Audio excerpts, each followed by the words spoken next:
नगीना सांसद चंद्रशेखर आजाद जी इस वक्त मेरे साथ हैं। चंद्रशेखर भाई, बिहार में आपके साथ ओवैसी भी हैं, स्वामी प्रसाद मौर्य भी हैं, गठबंधन है, तो क्या लग रहा है कि आने वाले समय में ये यूपी में भी कायम रहेगा क्या?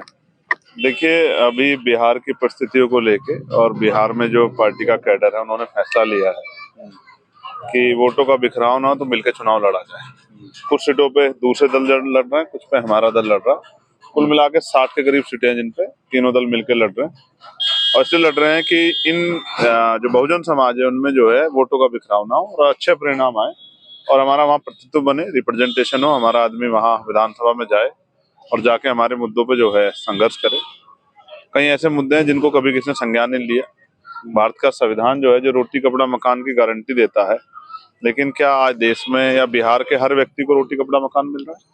मेरा कोरोना काल याद है, यही बिहार के लोग थे जो दर दर भटक रहे थे दिल्ली में, जिनके लिए सरकार के पास बस नहीं थी, गाड़ियां नहीं थी, रोटी नहीं थी, पीने के लिए पानी नहीं था देने के लिए, इनको सर ढकने के लिए छत नहीं थी। मैंने सब अपनी आंखों देखा है। मेरे पास है प्योर पाव भाजी का मसाला, प्योर पाव भाजी मसाला, पाव भाजी को टेस्टी बना डाला, सबका राजा आल प्योर मसाला।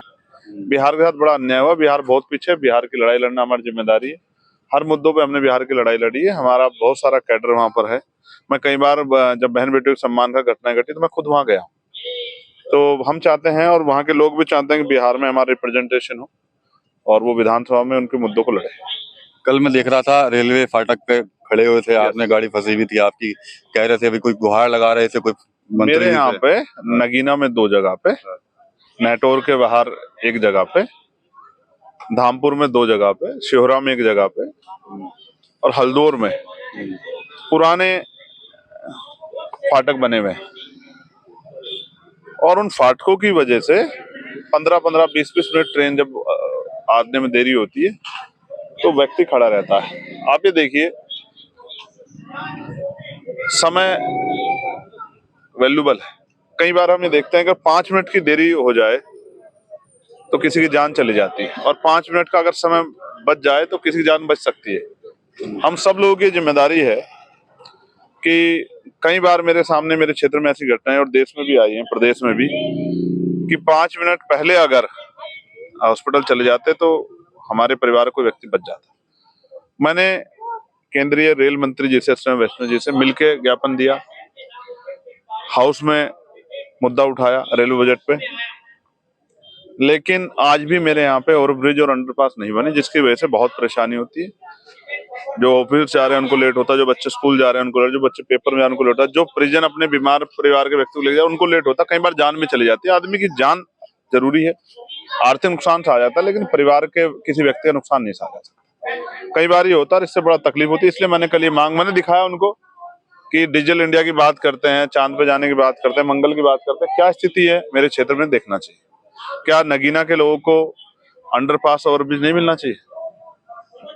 हम बुलेट ट्रेन की बात कर रहे हैं, हम कई उस तरह की ट्रेनों की बात कर रहे हैं, हम बड़ी बड़ी रेलवे लाइन की बात कर रहे हैं, कह रहे हैं हमने बड़ा पुल बना दिया, इतना ऊंचा बना दिया। तो भाई कम से कम जमीन वालों को तो कुछ देख लो। इसलिए मैंने ये मांग उठाई कि, और मैंने विद प्रैक्टिकल उनको बताया कि इस तरह का सामना हमें करना पड़ता है। कई प्रोग्राम में हम भी आधा घंटा लेट हो जाते हैं। तो इसलिए माननीय केंद्रीय रेल मंत्री इसका संज्ञान लें। एक महिला ने सर आपकी एक ऑडियो सोशल मीडिया पर वायरल की है, साथ में लिखा है कि अगर इसको कोई गलत साबित कर दे तो 1 करोड़ रुपए का इनाम भी दूंगी। देखो, ऐसा है भाई, मैं महिलाओं का सम्मान करता हूँ, इसलिए कोई व्यक्तिगत टिप्पणी नहीं करना चाहता, लेकिन उस बहन जी के लिए जो बात कही, बहन जी हमारा सम्मान है। मैं मरा नहीं हूँ, जिंदा हूँ।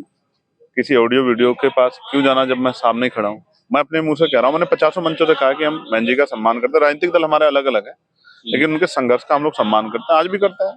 काशीराम साहब हमारे राजनीतिक गुरु, हमेशा सम्मान करते रहेंगे। ये हमारे सिद्धांत है, ये हमारे संस्कार है जो हमारे माँ बाप से हमें मिले। हम हमें आज तक उनका सम्मान करते हैं। मैंने 50 मंचों से कहा हुआ, आगे भी हम लोग उनका सम्मान करेंगे। किसी ऑडियो वीडियो के बारे में हम लोग कुछ नहीं कहना चाहते। कोई कानूनी कार्रवाई करेंगे क्या आपकी टीम? अब ये पार्टी अपना काम कर रही है। तो एक आखिरी सवाल ये था कि उत्तर प्रदेश में आपने देखा होगा हाल ही के दिनों में जो योगी जी के स्टेटमेंट आए थे, उसके बाद कहीं ना कहीं जो विपक्ष है वो भी लगातार निशाने पर है। आपने भी कमेंट किया था उनके ऊपर, तो अब क्या कहना चाहेंगे इन बयानों को, कैसे देखते हैं योगी जी? कौन सा बयान? पहले डेंटिंग पेंटिंग वाला बयान आया। ठीक है, सत्ता में है तो जो मना है बोल रहे हैं, सत्ता चली जाएगी तो यही मुख्यमंत्री, पूर्व मुख्यमंत्री होंगे, आप भी होंगे, हम भी होंगे। आप लगातार कहते रहते हैं कि भाई चलने की जरूरत ही नहीं है, मेरी कोई सवाल हो तो यही खड़े हो कर लेंगे, कोई अगर जा रहा साथ साथ चलने की क्या जरूरत है? आप बताओ कोई सवाल है तो और बचा तो। मुख्यमंत्री जी के द्वारा जो कहा गया था उसके बाद आप भी लगातार कई मंचों से कह चुके हैं कि भाई मेरा खतरा है मेरे को अपनी जान का।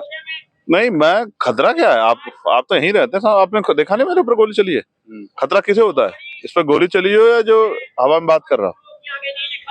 अगर मुझे खतरा नहीं तो क्यों सुरक्षा दी है सरकार ने मुझे? वापस ले लीजिए अगर मुझे खतरा नहीं है। यहाँ तो रोज मैं किसी न किसी गांव में, किसी न किसी जिले से, कभी मथुरा में, कभी कहीं और सुनता हूँ कि कहते हैं कि मार देंगे, जला देंगे, चीर देंगे, फाड़ देंगे। ठीक है, मैं सतगुरु रविदास जी महाराज को मानने वाला व्यक्ति हूँ, भगवान बुद्ध को, अखंड ज्योति सतगुरु समन्दास जी महाराज, जिस दिन मेरी मौत आएगी आ जाएगी, मैं डर के जीने वालों में से कोई नहीं यार, जब तक जीवन में लड़ूंगा, क्या फर्क पड़ता है इन बातों से। ठीक है, तो एक जो ऑडियो वायरल हुआ था उसके बाद चंद्रशेखर का जो बयान है वो भी आ गया और साफ तौर पर कह रहे हैं कि मैं बहन जी का सम्मान जो है पहले से करता आया हूँ और जो ऑडियो और वीडियो जो वायरल हुए उससे मुझे कोई मतलब नहीं है। टीवी 9 यूपी के लिए सहारनपुर से विकास कपिल। मेरे पास है प्योर पाव भाजी